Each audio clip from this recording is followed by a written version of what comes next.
আসসালামু আলাইকুম রহমতুল্লাহ। ইংলিশ ল্যাবের পক্ষ থেকে সকলকে জানাই আন্তরিক শুভেচ্ছা এবং অভিনন্দন। প্রিয় শিক্ষার্থী বন্ধুরা, গত ক্লাসে ট্যাগ কোশ্চেন লেকচার 1 নিয়ে আলোচনা করেছিলাম। সেখানে ট্যাগ কোশ্চেনের 5টি নিয়ম আমি বলেছিলাম। আজকে লেকচার 2 এ 5টি নিয়ম বলবো। তার আগে গত ক্লাসের 3টি শর্ত ছিল, সেই শর্তগুলো আরেকবার আমরা রিপিট করি। প্রিয় শিক্ষার্থী বন্ধুরা, তোমাকে বারবার স্মরণ করিয়ে দিচ্ছি, ট্যাগ কোশ্চেন করার জন্য অবশ্যই 3টি কথা খুব ভালো করে মনে রাখতে হবে। তো 3টি কথা কি কি? প্রথম কথা হলো বাক্যটিতে বা বাক্যটি নেগেটিভ না পজিটিভ সেই বিষয়ে জানতে হবে। কারণ প্রথমে বলেছি ট্যাগ কোশ্চেন 2 ধরনের হয়, নেগেটিভ এবং পজিটিভ। 2 নম্বর কথা, বাক্যটিতে কোনো হেল্পিং ভার্ব আছে কি না সেটা দেখতে হবে, কারণ ট্যাগ কোশ্চেনের উত্তর হয় helping verb.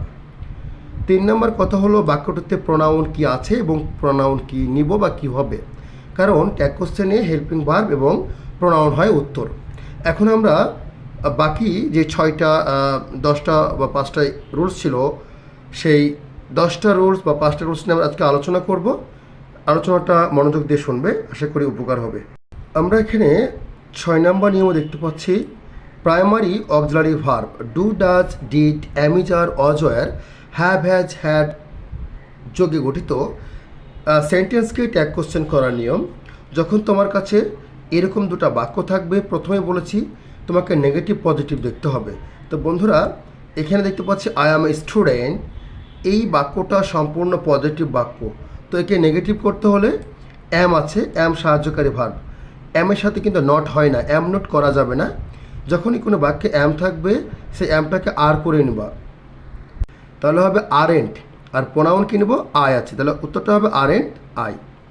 C did not go there. তো বন্ধুরা, এই যে বাক্যটা, এই বাক্যটা কিন্তু নেগেটিভ বাক্য।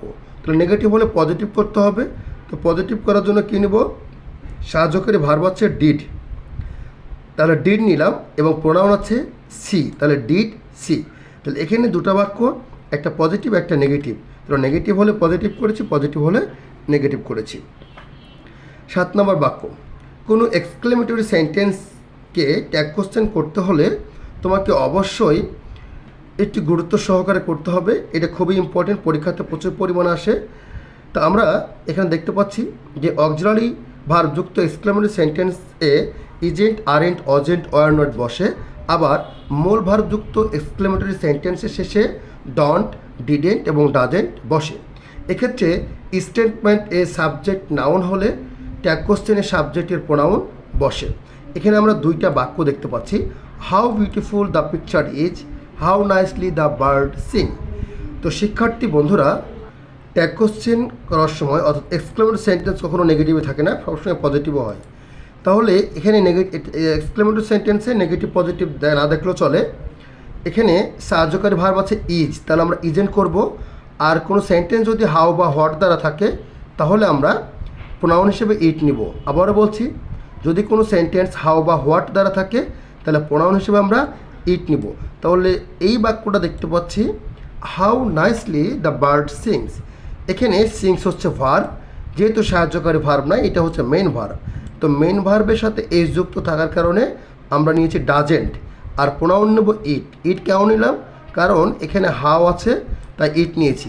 তো কোনো এক্সক্লেমেটরি সেন্টেন্স যদি হাউ বা হোয়াট দ্বারা শুরু হয় তাহলে তার প্রোনাউন নেব ইট। 8 নম্বরটা হচ্ছে মোডাল অক্সিলারি ভার্ব, যেমন may, might, can, could, will, would, shall, should. এইসব মোডাল ভার্ব দিয়ে যদি সেন্টেন্স শুরু হয় তাহলে অবশ্যই নেগেটিভ পজিটিভ আমাকে দেখতে হবে।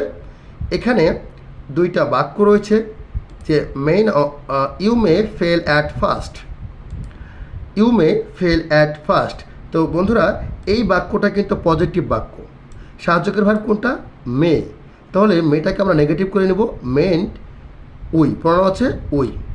আরেকটা বাক্য আমরা দেখতে পাচ্ছি, you must have heard the name of Jalaluddin Rumi.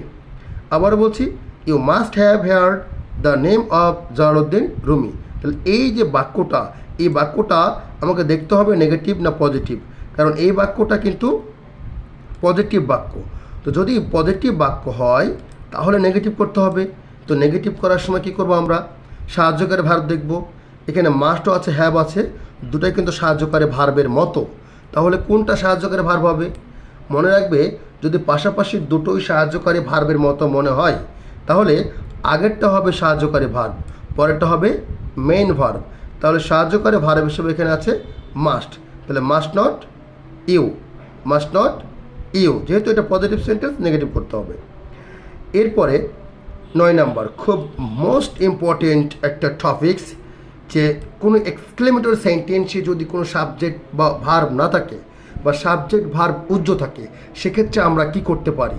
মাথায় রাখবে, যদি কোনো এক্সক্লেমেটরি সেন্টেন্সের সাবজেক্ট ভার্ব উজ্জ্ব থাকে তাহলে তার উত্তর হবে ইজেন্ট ইট। আবারও বলছি, যদি কোনো এক্সক্লেমেটরি সেন্টেন্সে সাবজেক্ট ভার্ব না থাকে তাহলে এর উত্তর হবে ইজেন্ট ইট, অন্য কোনো উত্তর হবে না। এখানে আমরা দেখতে পাচ্ছি হোয়াট বা হাউ দ্বারা এক্সক্লেমেটরি সেন্টেন্সের সাবজেক্ট বা ভার্ব অনুযায়ী ট্যাগ কোশ্চেন করতে হয়।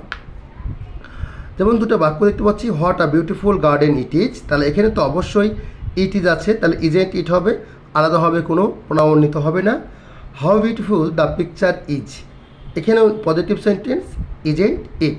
তাহলে এই যে এক্সক্লেমেটরি সেন্টেন্সগুলো আমরা করলাম, মাথায় রাখবে এক্সক্লেমেটরি বাক্য কখনো নেগেটিভে থাকে না, সবসময় পজিটিভে থাকে। তো শিক্ষার্থী বন্ধুরা, আজকে লেকচার 2 এই পর্যন্ত শেষ। আগামী দিন লেকচার 3 অর্থাৎ 11 থেকে 15 নিয়ম পর্যন্ত আলোচনা করব। তোমরা প্রত্যেকটা লেকচার ধীরে ধীরে শিখবে, আশা করি উপকৃত হবে।